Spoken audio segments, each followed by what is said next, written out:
OCO, I hope you guys are having a great day today. Yesterday I tried to do a video in the cave and it didn't turn out exactly how I was hoping it would. I kind of got mixed up in some words and couldn't really get out what I wanted to get out. So I'm going to try to redo it again today here at the creek. So I'm at my favorite spot by the creek, and I'm going to be telling you guys a story, a Cherokee story. So we're going to get to that. So I'm going to tell you guys the origin of strawberries. And this is the tale I was trying to tell you guys yesterday while I was at the cave, but I actually didn't get it out right, and I kept stammering my words for some reason. I think it was just I was just in so much awe of the cave yesterday. It was really cool to just explore and find something like that out while I was just out and about in nature and, you know, doing my own thing. So I'm going to tell this origin of the strawberries and see what you got. Hopefully you guys like it. So when the first man was created and a mate was given to him, they lived together very happily for a long time. But then they began to quarrel, until at last the woman left her husband and started off towards the sun in the east. The man followed alone and grieving, but the woman kept on steadily ahead and never looked behind. Until the son took pity on him and asked him if he was still angry with his wife. He said he was not. And then the son asked him if he would like to have her back again, to which he eagerly answered yes. So the son caused a patch of the finest ripe huckleberries to spring up along the path in front of the woman, but she passed by without paying them any attention. Further on he put a clump of blackberries, but these also she refused to notice. Other fruit, 1, 2, and 3, and then some trees covered with beautiful red service berries, were placed beside the path to tempt her, but she still went on until suddenly she saw in front a patch of large ripe strawberries, the first ever known. She stooped to gather a few to eat. As she picked them, she chanced to turn her face to the west, and at once the memory of her husband came back to her, and she found herself unable to go on. She sat down, but the longer she waited, the stronger became her desire for her husband. And at last she gathered a bunch of the finest berries and started back along the path to give them to him. He met her kindly, and they went home together. And that's how strawberries were created. And also wanted to touch a little bit today about negativity, and especially in social media and the drama that goes along with that sometimes. So I've noticed in the past that, and I don't know if you guys have noticed this or not. If you have, please leave a comment and let me know. But a lot of posts on social media, Facebook and Twitter and YouTube, a lot of those just sort of are negative posts or lean towards the negative. A lot of people complaining and just being negative on social media. And don't get me wrong, there's a lot of positive posts too, but I just seem to notice that there's more negative than positive things. Not only just on social media, but definitely the news. Mainstream media just seems to be covered with just negative things. And I think that has to do with the manipulation of the media to be one thing. They are manipulating our natural thought processes and how our brain works, because naturally our brains lean towards the negative rather than the positive. We think more negative thoughts daily than we do positive thoughts, and that's a proven thing in psychology, because it's a defense mechanism in some ways. if you remember those negative things, then you're going to learn from those negative things not to do whatever it was that got you in that negative space to begin with.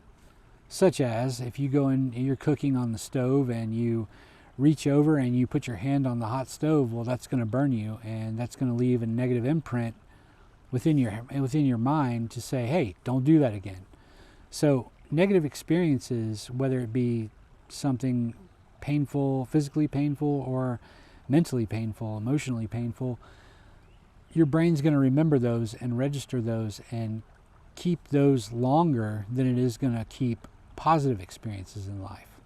There's been studies done with kids where they would learn more if they were given a handful of marbles, and they were saying that, if you do something wrong, we're going to take a marble away.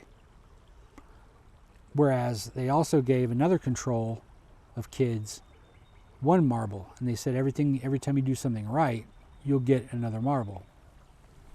And they went off and did these tests, and they learned that the kids who had marbles taken away from them learned more and learned faster than the kids that were given marbles.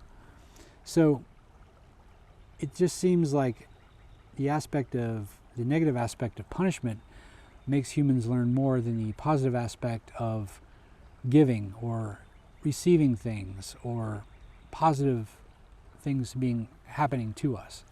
I think that's rather interesting, although I can see why, because back primitive man, back Neanderthal, way back in our past, they needed that defense because they had to learn a lot that you can't do this because of negative repercussions, and just found that pretty interesting. But I think that mainstream media and a lot of people who try to sway people or to buy things, commercials, and one huge thing is politically.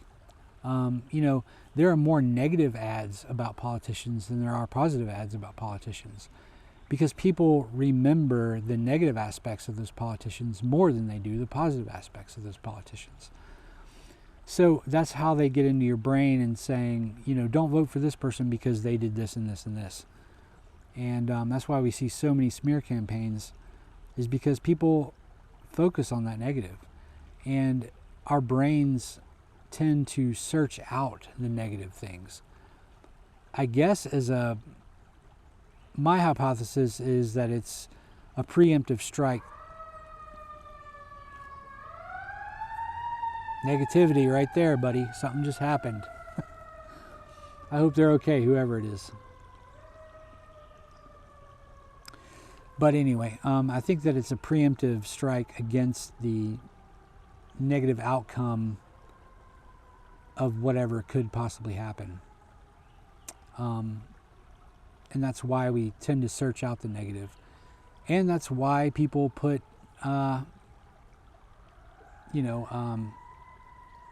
titles on their YouTube pages that seem to convey the end of the world or World War III or all of these just highly embellished and dramatic things to suck people into watching them, because they know that the nature of people, they're going to click on those. So they create these clickbaits, these negative, just dooming clickbaits that people are going to click on and watch because they're curious. They want to know, we as humans search out the negativity. So,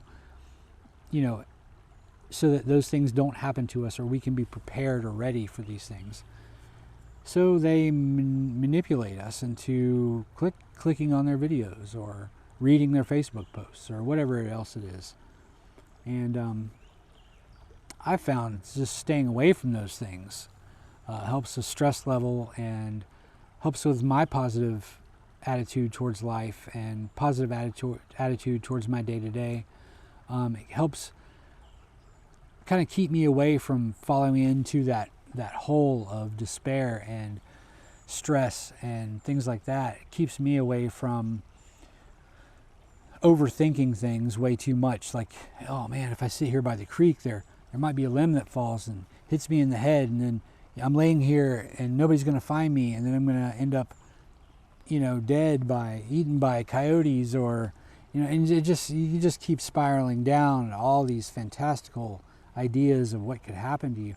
Well, I mean, I do that in my day-to-day, not necessarily branches falling on me, but just negative things happening to, and then all of a sudden I'm in this negative aspect or thought process all day long, and it doesn't help me produce or be, positive, or help me in my work or in my relationship or anything else, because I've got this negative cloud hanging over my head just because of stuff I watched that morning or read or whatever. So I've just eliminated those things from my life as much as I can, and just try to be positive about things and try to live my life day to day on a positive note. And I'll tell you, it makes life so much better. And it's just easier to think. So with that, just, you guys just stay positive and try to remain on the positive, and stay away from that clickbait, and stay away from everybody else's drama, because drama is a big deal, I think, behind all these negative posts, because they crave that attention, their ego. They have to feed that ego. They have to make themselves feel better from the dopamine hits of, oh, you've got 50 million followers and, all of this good stuff. It's all about self. It's all about them feeling good about themselves by making other people's despair. And that's really bad. It's really bad thing. I think we should all remain positive, and I try to put out mostly positive videos, so I'm hoping that it helps people throughout their day and helps them be positive. I hope that you feel positive in watching my videos, and feel like you can conquer the world on some of my talks. Hopefully, I don't know. Maybe not. Maybe I'm failing at that, but I'm hoping that I'm doing really good. And hope you guys have a really great Sunday. Sorry about not being able to do this in the cave, but like I said, I was scatterbrained yesterday after finding that cave, and just being in awe of the nature around me and just exploring, so I couldn't get my mind in that right headspace to do a video. So, but I appreciate you guys watching today. Have a great one. Stay on the positive side of life, and I will see you on the next video. Stay strong and stay safe.